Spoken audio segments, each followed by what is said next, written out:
So a few years ago, I was at JFK Airport, about to get on a flight, when I was approached by two women who I do not think would be insulted to hear themselves described as tiny, old, tough-talking Italian-American broads. The taller one, it's like up here, she comes marching up to me and she goes, "Honey, I gotta ask you something. You got something to do with that whole eat, pray, love thing that's been going on lately?" And I said, "Yes, I did." And she smacks her friend and she goes, "See, I told you, I said, that's that girl. That's that girl who wrote that book based on that movie." So that's who I am. And believe me, I'm extremely grateful to be that person, because that whole eat, pray, love thing was a huge break for me. But it also left me in a really tricky position moving forward as an author, trying to figure out how in the world I was ever going to write a book again that would ever please anybody. Because I knew well in advance that all of those people who had adored Eat, Pray, Love were going to be incredibly disappointed in whatever I wrote next, because it wasn't going to be Eat, Pray, Love. And all of those people who had hated Eat, Pray, Love were going to be incredibly disappointed in whatever I wrote next, because it would provide evidence that I still lived. So I knew that I had no way to win, and knowing that I had no way to win made me seriously consider for a while just quitting the game and moving to the country to raise corgis. But if I had done that, if I had given up writing, I would have lost my beloved vocation. So I knew that the task was that I had to find some way to gin up the inspiration to write the next book, regardless of its inevitable negative outcome. In other words, I had to find a way to make sure that my creativity survived its own success. And I did in the end find that inspiration, but I found it in the most unlikely and unexpected place. I found it in lessons that I had learned earlier in life about how creativity can survive its own failure.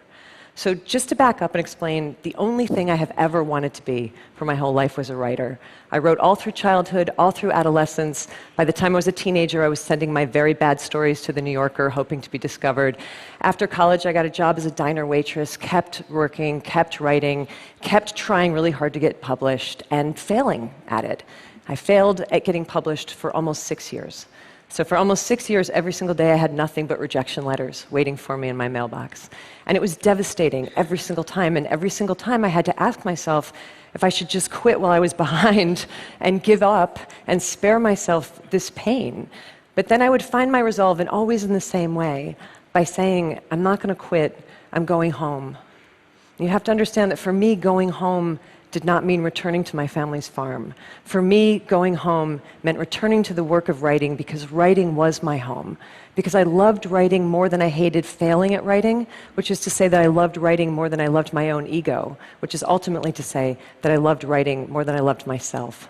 And that's how I pushed through it. But the weird thing is that 20 years later, during the crazy ride of Eat, Pray, Love, I found myself identifying all over again with that unpublished young diner waitress who I used to be, thinking about her constantly and feeling like I was her again, which made no rational sense whatsoever, because our lives could not have been more different. She had failed constantly. I had succeeded beyond my wildest expectation. We had nothing in common. Why did I suddenly feel like I was her all over again? And it was only when I was trying to unthread that I finally began to comprehend the strange and unlikely psychological connection in our lives between the way we experience great failure and the way we experience great success. So think of it like this. For most of your life, you live out your existence here in the middle of the chain of human experience, where everything is normal and reassuring and regular. But failure catapults you abruptly way out over here into the blinding darkness of disappointment. Success catapults you just as abruptly, but just as far, way out over here, into the equally blinding glare of fame and recognition and praise. And one of these fates is objectively seen by the world as bad, and the other one is objectively seen by the world as good. But your subconscious is completely incapable of discerning the difference between bad and good. The only thing that it is capable of feeling is the absolute value of this emotional equation, the exact distance that you have been flung from yourself. And there's a real equal danger in both cases of getting lost out there in the hinterlands of the psyche.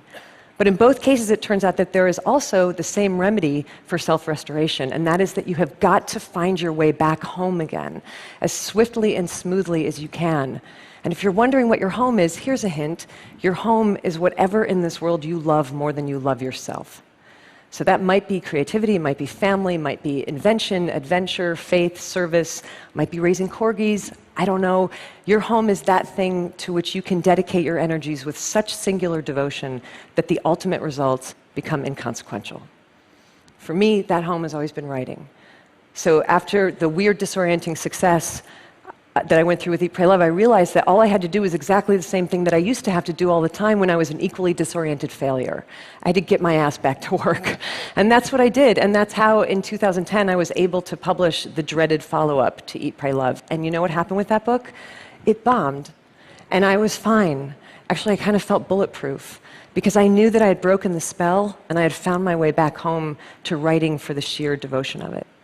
And I stayed in my home of writing after that, and I wrote another book that just came out last year, and that one was really beautifully received, which is very nice, but not my point. My point is that I'm writing another one now, and I'll write another book after that, and another, and another, and another, and many of them will fail, and some of them might succeed, but I will always be safe from the random hurricanes of outcome, as long as I never forget where I rightfully live.